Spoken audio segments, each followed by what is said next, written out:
State Police. Yeah, there's somebody after me. I'm sorry? There's somebody after me. Drew, that's the voice of Shannan Gilbert. She called 911 in 2010 in Long Island, New York.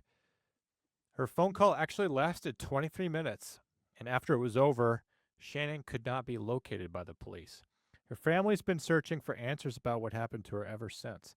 The public has taken an unusually large interest in this case ever since the murder charges pressed against Rex Heuermann.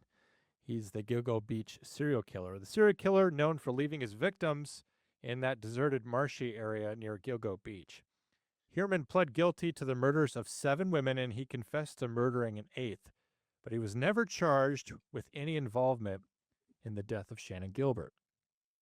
Heuermann pled guilty and confessed to a total of 8 victims. So what's his connection to Gilbert? Well, Gilbert disappeared in Long Island in 2010, like I said, and it was the search for her that actually uncovered the other victims that were initially discovered by the police.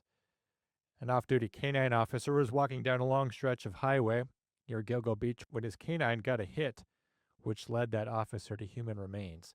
4 women were initially discovered in the area: Maureen Brainerd Barnes, Megan Waterman, Amberlynn Costello, and Melissa Bartholomew. These are the women that became known as the Gilgo Four. Now, they were all escorts.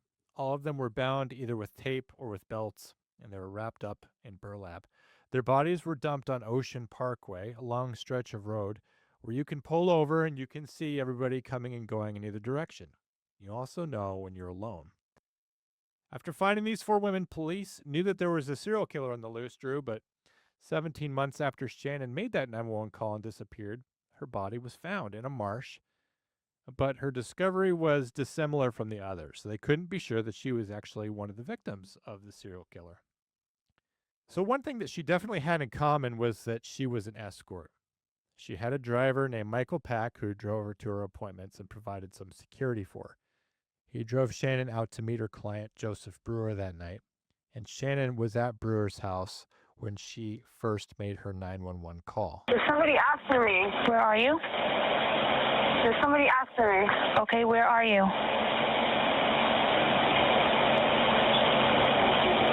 There's somebody after me. Where are you, ma'am? I don't know.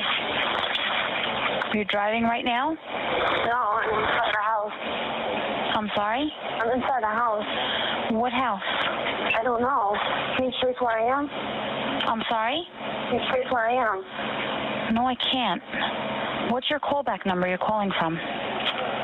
Huh? What phone number are you calling from? Somebody's after me. Drew, I'm not here to blame Shannan Gilbert for this. She doesn't deserve what's happening to her. But I'll say on behalf of the 911 dispatcher who wants to help her that it's really frustrating when people call and they don't know where they are. Drew, let me ask you this. You were a police officer on patrol. What do you do when a caller or a suspect is gone prior to your arrival? What's a reasonable response for searching for a 911 caller that you can't even find? Well, you got to do everything that you can. You hope that the 911 call itself can come, you can at least determine what cell tower it came from and maybe triangulate from there. You definitely want to enlist the assistance of the people on the street with you, your fellow cops, because, you know, that's an alarming 911 call. Somebody's just, they keep saying somebody's after me. I mean, they're being vague, and it was harder then, actually, because the cops really probably didn't listen to the 911 call, or they didn't get to hear the 911 call until well after the fact. Whereas now things are a little bit different. They can actually listen to the 911 call as it's happening in some areas. So with that vague information, it's like a very frustrating and unnerving situation to be in when you're trying to find somebody that doesn't know where they are. So how are you going to know where they are? My thoughts exactly. In an emergency, people freak out, and their sense of direction and their orientation, that's pretty much the first thing to go. But it's a common misconception that dispatchers can just track you down with your phone. Now, in 2026, we do have a lot of technology like Rapid SOS to help us. Your phone has a lot more technology built into it. We have a lot more infrastructure now than we did in 2010. But even today, we can't necessarily figure out where a caller is, especially if that caller has no idea.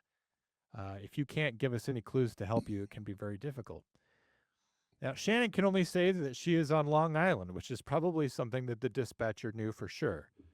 There's a lot of noise in the background, and it's hard to tell what's happening, but Shannan is for sure in trouble.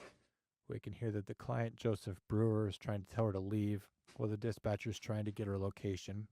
YouTube audience, I want you to put yourself in the seat of the 911 dispatcher while we listen to this chaos. I want you to listen and try to make out what you can tell about what's happening to Shannan.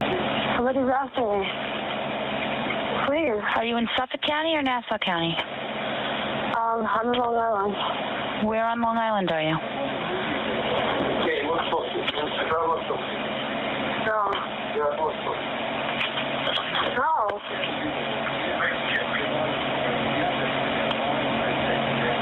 No.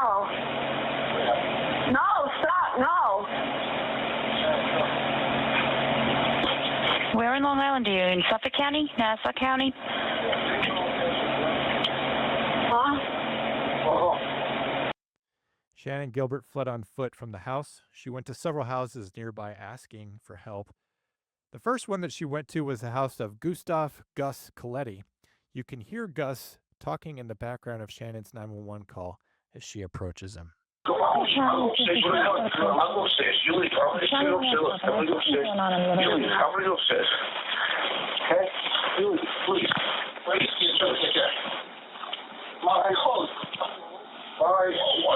the matter? Are you okay? What are you going to do? What are you going to do to me?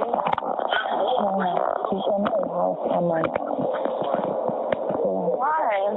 Huh? Well, I don't know, but it was transferred to me. Why? No, What are you going to tell me? it came into, I think it's Suffolk County on the number transferred to me. The county Manhattan. Tell me? Why are you going to... Call Suffolk County. You freaking basketball. I'm in the middle of nowhere?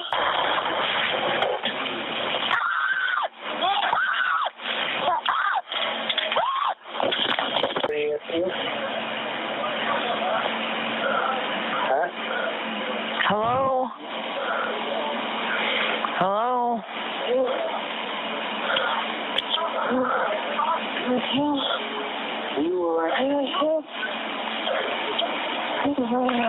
Don't keep yourself hurt. Where are you going? Now, Gus tried to help her, but she ran away. So Gus dialed 911 to try to help Shannan as well. Yes, I live at Oak Beach in the association. And there's a young girl about 14 years old running around here screaming, and there's some guy trying to follow her. Drew, it sounds like Shannan is screaming and running away from somebody who's chasing her, somebody right behind her. But Gus is there, and he doesn't see them. He doesn't say anything to the person following her. He doesn't tell the dispatcher a description of a person or a vehicle or a direction of travel or anything that would confirm that she was actually being followed, right? Right. I mean, that I could hear. This is probably one of the most confusing 911 calls I've ever encountered. Well, I mean, so now we have a pair of 911 calls that are related. At least you have a starting point now as a cop. I mean, you can go and talk to Salvatore or whatever his name was. Gus, yeah, you can go to Gus. his house. He's not going to have a problem giving his address, right? Right. So, like, at least she knew where she was.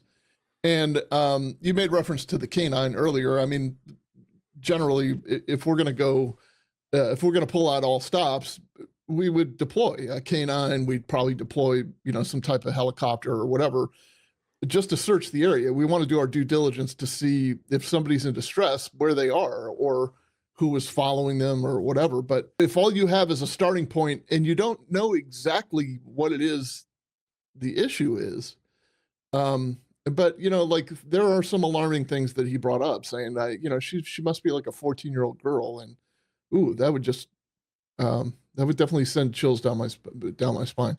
Not to second guess this dispatcher too much. We'll talk a little bit more about that in a minute, I think. But they're trying to put together the mystery at the same time, and sometimes when you're trying to put together the mystery, I've been in this position. Sometimes when you're trying to put together the mystery, you're missing what's being said to you on the phone. I think the dispatcher is trying to guess whether or not it's her responsibility. She's saying, I think it's Suffolk County. She mentioned that the call got transferred to her.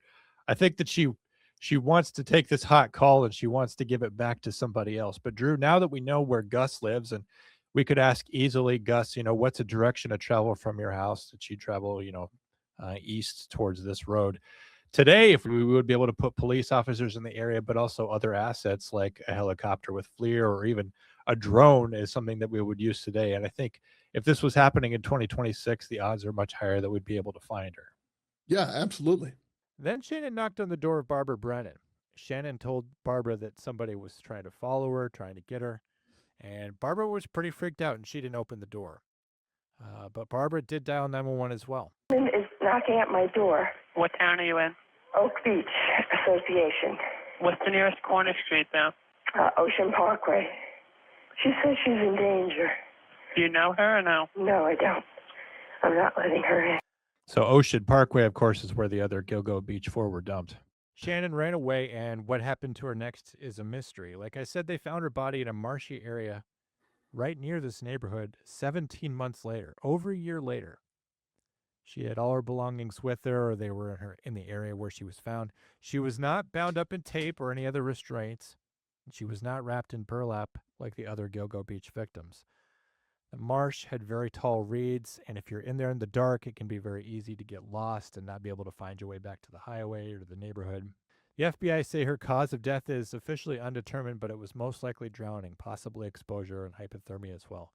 The FBI got involved, and they confirmed that conclusion as well. They think it was just a terrible accident.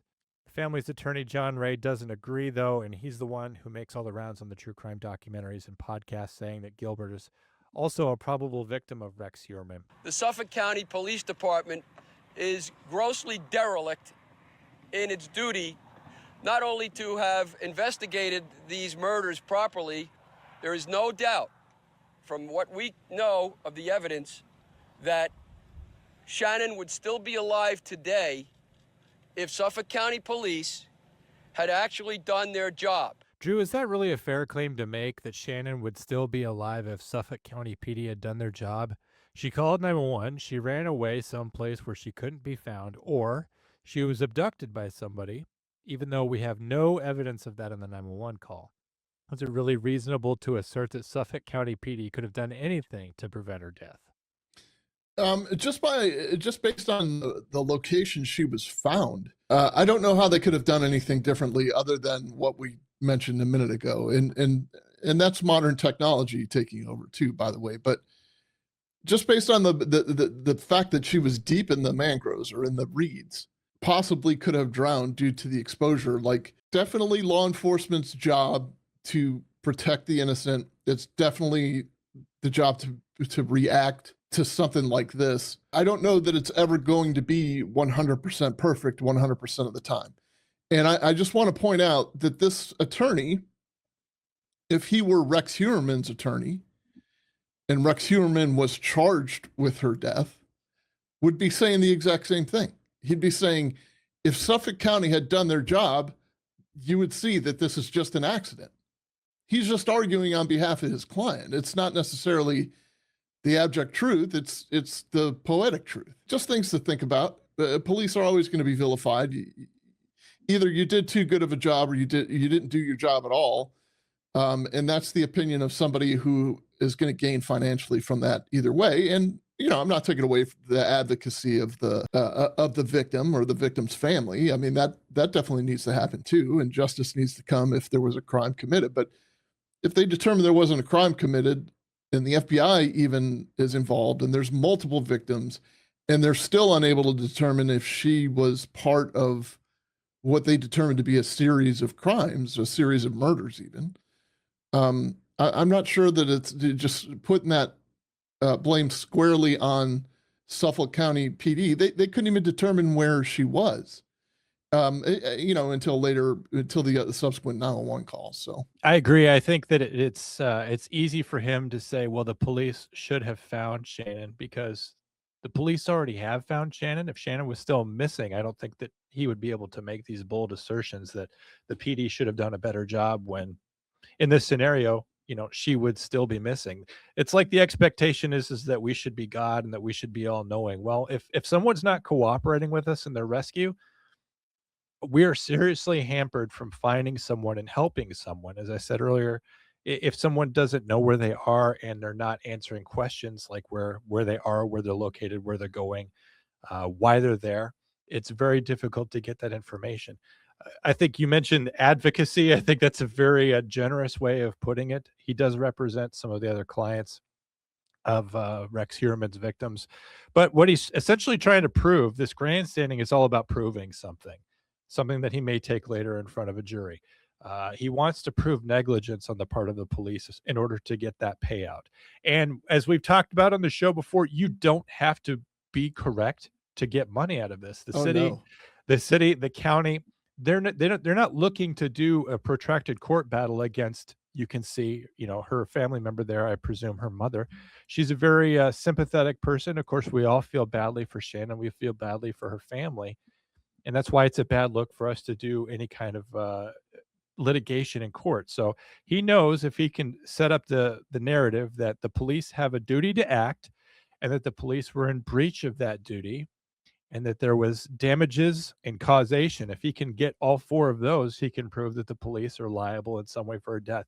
Morally, though, you have to be sort of outraged by this because there's only really one person who is responsible for Shannan Gilbert's death. That's the person that killed Shannan Gilbert, or if it really was an accident, then really no one's to blame. It was just something sad that happened, and there's no payout coming. There's no lesson to be learned. It's just a truth about life is that it's sad sometimes, and not everyone can be rescued. But he's setting himself up well, posturing himself well to be getting a payout from Suffolk County. But I have to admit that there's possibly some credence to the claims that he makes. Yeah, there is. What people often forget to include these attorneys, I don't think they forget, they know. When you call 911 or you need law enforcement intervention, it's because of a severe abnormality. The opening line is 911, what's your emergency? You have an emergency or you wouldn't be calling 911. You're not status quo. You're not living your normal life and calling 911 just to shoot the breeze. You're calling because you're in a dire situation. And to call on a set of human beings to work their way through the problem solving of a dire situation and be 100% correct 100% of the time is it's a statistical impossibility. You're never going to achieve that. That's called perfection. All the technology in the world is never going to make it easier for you to achieve perfection either. Crucially, he claims, along with forensic pathologist Dr. Michael Baden, Shannan's hyoid bone was broken, indicating that she was strangled just like the rest of the Gilgo Beach victims. Ray says that the police are ignoring this evidence. Important to remember that Ray is also representing some of the other families of the confirmed Gilgo Beach victims. Drew, Shannan was out in a bog for 17 months. She had to have been badly decomposed. You're not a doctor, but you do know about investigations. Is there a reason why the police would be more inclined to believe that there was no foul play here? I don't think more inclined. I mean, first of all, Dr. Baden and his hyoid bone is famous in every case. It seems to me, and I'm not obviously I'm not a pathologist. I don't have his training. I don't have his experience. He's written books. He's done umpteen, professorships and documentaries, and God, I guess knows what he's talking about, I would presume. But it just seems that when a victim's family doesn't get the first answer, they always go to Dr. Baden, and Dr. Baden responds with a hyoid bone theory of some sort. We've seen it in recent cases. We've seen it in Sandra Birchmore. It's the same guy. So, not to question this guy, but what would the police have to gain by saying that it was foul play? If anything, they would probably feel a sense of relief from a civil jury when you put evidence in front of a civil jury that says, hey, the police got these 911 calls. They couldn't find the girl, but they found her murdered 14 months later. as opposed to they just found her dead 14 months later and they're trying to feign like she's not murdered. I think it would go better. It would be better if you could make a case to the jury that she was in such fear, or you're asking police to interfere or intervene in a murder in progress, than just recovering her body from being lost. I think that you can make an easier case doing that. So I really don't see the logic. It would be easier to lay it at the feet of Rex Heuermann, saying, listen, this guy's one of the most prolific serial killers that Long Island, certainly New York, the Eastern Seaboard has ever seen. We could not find Shannan Gilbert because she was abducted. She said she was being chased. Our working theory is that she was being chased by somebody in a vehicle. She was apprehended, thrown in the vehicle, driven away from the scene to points where we know not where. And she was deposited in this area very close to where the rest of the victims were. We had no chance of ever being able to rescue her because she was taken from the scene. And I think, if you really wanted to convict Rex Heuermann of that, you're going to need more than just a working theory. You're just going to need more than circumstantial evidence and a pattern of other behavior. But to get out of a lawsuit situation, that's what you're going to want. Also, just to follow up on your Dr. Michael Baden stuff, we are a society that relies on experts, and we trust experts, and certainly expert testimony comes into most trials, especially the ones that we've been seeing lately. Think about Corey Richins, think about Karen Reed. These were battles of experts, right. Particularly when it came to technology and sometimes medicine. But in every field, there's charlatans, or what you two would probably prefer to call grifters. And if there's somebody out there who can offer litigation advantages to people who are in situations like this, hey, if I get up on the stand and I say the hyoid bone, which is this fragile, really insubstantial bone that can decompose like a tailbone and it can look broken, and I can say, well, it's at least possible, then that gives him extra leverage for litigation, and he can think that he's even doing the right thing by giving these guys some hope, or feeling like Shannan's death wasn't this terrible avoidable accident, that it was this that it was this awful act of evil that could be avenged through litigation, whether that's civil or criminal. So he could be feeling like he gets something out of it, some kind of good works, but he also gets paid, and he might just be an expert for hire. The mere fact that he's weighed in on so many cases kind of tends to lend a little credence to that theory, I think, Drew. Yeah, in the layers of all of this, or in the like different boxes or categories you could put this in, I think it's a lot different. There's a bigger difference between Shannan called police, they couldn't find her, they found her dead 14 months later, versus she called police to help her, they responded, the police killed her. I think then you might have an argument of some sort. But like, I do understand that everybody wants their pound of flesh, and I do understand that the family's out a daughter, no matter who she was or what she was doing or whatever. I'm not even trying to, claim anything nefarious was going on, but because all of those were human beings and they deserve the same protection. But if you can't find them, you can't protect them. It's not as simple as it's being boiled down to. But you mentioned something crucial there, and you weren't being hyperbolic when you said, and the police killed Shannan. Causation is a part of a lawsuit. You have to prove causation. Of course, the police did not kill Shannan Gilbert. And I think that's where the emotional leveraging comes in on a jury, that you look at a mother, you look at Shannan, it's sad that she passed away. Intellectually, you can't prove that the police were the cause of this. And so I think that's where a lawyer in his case is going to possibly put on as much sympathy in public press conferences as much as possible, just so that the city, again, just cashes out, pays that settlement so that they can avoid the public litigation and the pushback from the people that are going to be out there. I mean, look at Karen Reed. She developed a whole subcult of people that just spent all their days camping outside of the courthouse. I don't think this would reach that level, but you don't want to provoke public backlash like that, Drew. Shannan Gilbert's the reason why these other victims were found, but officially she is not counted among them. The case is considered closed, but police say that they'll look at any evidence that comes to light. If you do a deep dive on the Gilgo Beach murders, what you find is actually a lot more victims and possibly even other copycat killers working in that area at that same time. Heuermann hasn't admitted to killing Shannan, but that has not put an end to the speculation about him being involved, being the perpetrator of that case. That's where the case is right now, Drew. Tell me what you think about it. I think that him not admitting is kind of huge. I don't think that he would have anything to lose. Like, I think he pled based on what he was responsible for.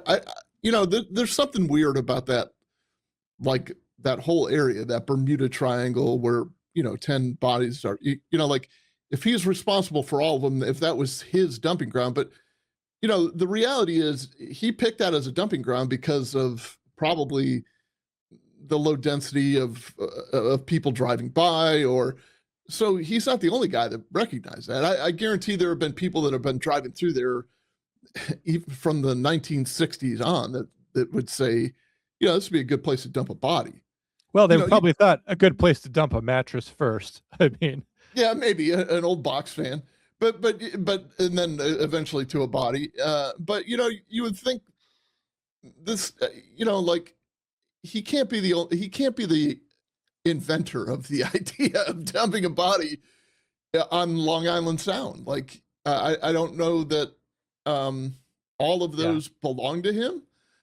It does seem, very patterned. It does, in whatever you can connect to him, you'll definitely want to connect. And I don't know if he's the type that's going to take responsibility for something that isn't his anyway. Like that becomes bargaining chips once you get to you start serving your life sentence, because you could start taking responsibility for other guys' crimes and they can take responsibility for yours, So I don't know. That's where we're at. He already pled guilty to 7 that he was charged with. And then he admitted to an 8th. So at this point, what's the difference between 8 and 9 and whatever else? If he's never going to be eligible for the death penalty, he can admit to any number of these things. And something else that's interesting is that not all the victims are the same. As you could see, that there was one victim who was an Asian male who was dressed up in women's clothes. I think that it's easy for you to paint a narrative where maybe Rex Heuermann, looking for escorts, winds up in that situation, and so that could still be a plausible victim. You also have a toddler girl that was found out there. That's not part of the pattern of victims either. And what it suggests is that there's another killer out there. And the reason why it's important to speculate on that is because now that we found the big bad, this Rex Heuermann guy, it's very easy to say, well, rest easy, everyone. You can unlock your doors. Your daughters are safe. And we've got the ogre behind bars again. But it's entirely possible that Shannan could have been the victim of someone else.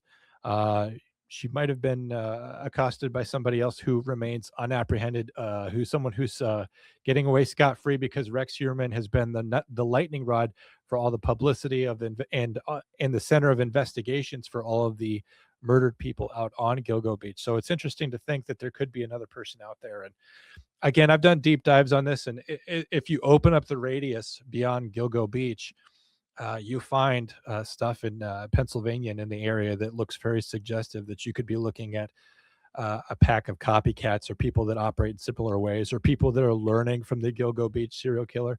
As he rose in profile, if we still have active serial killers out there in the world, which is something that's terrifying to think about, they're all learning from each other. They're watching the news, they're looking at the internet, and they're finding better ways to do the work that they do. And certainly Rex Heuermann, the Gilgo Beach serial killer, was someone that got away with it for a very long time. There was thoughts that he would actually never be apprehended. And speaking of Shannan Gilbert specifically, I think one of the biggest ironies of it is that we couldn't find Shannan Gilbert with her phone. Was it Nassau County? Was it Suffolk County? They ended up catching Rex Heuermann based off of a lot of location and data off of his cell phone.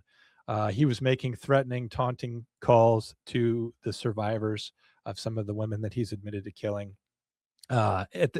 Comparing that historical data from those threatening calls from burner phones, his phone was always in the same vicinity. It was always pinging off the same tower at the same time.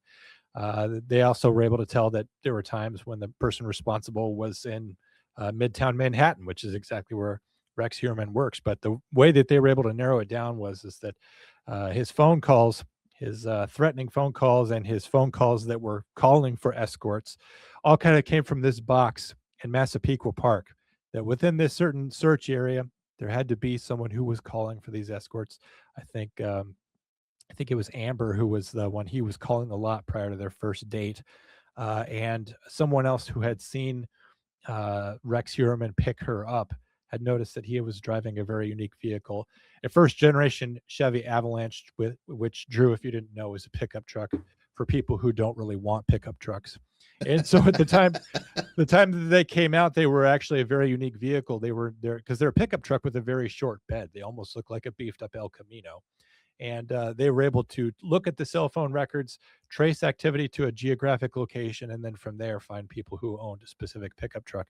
And then it was just like the Golden State Killer. Once they had narrowed it down that it was possibly Rex Heuermann, he was eating pizza one day, threw the box away. They did a trash pull. They pulled his pizza box right out of there and got his DNA. And they were also able to find some transfer DNA samples. His wife's DNA, his wife's hair was on some of the victims. And so his wife inadvertently, helped to identify Rex. Something else about the lawyer for Shannan Gilbert's family is that he's actually been very vocal about Rex Heuermann's wife possibly being involved, and that being very cynical about how she's divorced Rex Heuermann, that she's getting $1 million from Peacock to participate in a documentary about Rex Heuermann. She's suffering from breast and skin cancer. And with Rex Heuermann losing his business, she just lost her insurance. And so, of course, she's looking for any way that she can to pay for her treatments. And just the way in which he very quickly throws over the wife, Rex Heuermann's wife, as being some sort of maybe, giving tacit approval or being a knowing conspirator to these girls' death, I think is, especially when you have no proof at all, I think is a pretty terrible thing to say. But it's just another corner, another bank that he's trying to rob, in my opinion. And they need advocacy, but like I said, there's charlatans in every walk of life, and I think that he might just be one of those for attorneys. Any closing thoughts on this? Do you have any idea what happened to Shannan? I know we don't normally speculate on this channel, but based off of what you heard and based off of your gut instincts and your 29 years as a cop, what do you think happened to her? I don't know. I really don't. I haven't dug deep enough into, I'll be honest, I haven't dug deep enough into Long Island serial killer case, one, but two, I haven't dug in specifically into Shannan's case. I would be very, I would love to know where the driver ended up that night, like her pimp, essentially. Michael Pack is supposedly providing security and driving services. And at one point, he was interacting with her, trying to get her to leave her client's house. She ran away from him even. So why would she do that? Yeah. I mean, you got to wonder if, like, I hate to even speculate, but you got to wonder if there were drugs involved or something to that, like creating a paranoia. But there's never, ever going to be a time when you can't, when you have to rule out that she was being chased. I mean, that's probably pretty likely in certain professions. It's like a hazard of the job, so to speak. It doesn't mean that it's deserved or welcomed or they shouldn't be protected, but it is, it's a dangerous job at times. So I don't know what happened to her. I hope that she's at peace, whatever did happen to her, but I don't, I fear that that's not likely. Yeah. I know that people who are very in favor of the narrative that she was a victim of foul play say that, the autopsy didn't reveal anything in the toxicity, that any kind of hallucinogens or any kind of drugs like that. But she was out there 17 months in a wetland, which is one of the worst places to be when it comes to decomposition. There's lots of things that break down a human body, and substances and chemicals like that are going to break down over time too. She was outside for over a year. And so, you can take these findings at face value. You can say that they're credible, but you just have to wonder, and we don't have the answers to everything. And some of these Gilgo Beach victims, they were in this line of work because they had habits to support. I'm not saying that was the case with Shannan, because I don't know, but it's a dangerous walk of life. Women place themselves in a great amount of danger doing this, and they still don't deserve it when it does happen. The police do care about every victim. The idea that, and I could see it in the comments now, that police just viewed Shannan as a throwaway victim because she was an escort or any of these other women, not worthy of investigation. Drew, if you want to bust that myth right now, I'm sure that you investigate a lot of crimes, not all murders, but that did involve victims of what you would say, second-class citizens or some sort of diminished status or, non-human people. How do the police actually respond to victims like that? It doesn't stand to reason. If it stood to reason, there'd be more prostitute deaths because, people would know, oh, it's just a prostitute. The cops aren't going to do anything about it. We're not focused on what the activity was prior to the murder. We're focused on the murder and the murderer. So everybody deserves protection, no matter what you're doing. Anybody who's doing any job, it doesn't matter who you're like. If you're ripped off as a drug dealer, do you think the cops aren't going to investigate? We're more concerned about the robbery and somebody being that dangerous and that bold to commit the robbery with a gun to take your drug money than we are you dealing drugs. We'll get you dealing drugs eventually. So I think I just don't think it stands to reason that these are throwaway victims. If that were the case, there'd be a million more. I know that the chief of the Suffolk Police Department also was not necessarily the best guy. He's not representative of all law enforcement. And the night when Shannan dialed 911 and she needed help from a police officer, it wasn't him that drove around on the streets to go look for her. So it's important to remember that police are not what the media and other true crime podcasts necessarily make them out to be, and that's where we come in. If you made it to this point in the video, it means you're truly special, and it means that you love this content. Make sure that you're hitting like and subscribe to keep up with everything from the Comm Center. But if you like this video specifically, it's part of our new ongoing summer series, UTL, The Missing Callers, where we profile cases where 911 callers vanished prior to the arrival of police. It's an interesting series. If you like unsolved cases, we encourage you to stick around. If you like true crime broken down by an actual police officer and an actual 911 dispatcher, you can find more videos here. Make sure that you're watching these. Click on them, and Drew, we'll catch you next time. I can't wait. 911 emergency, police or paramedics. He's going westbound on foot. Westbound on foot.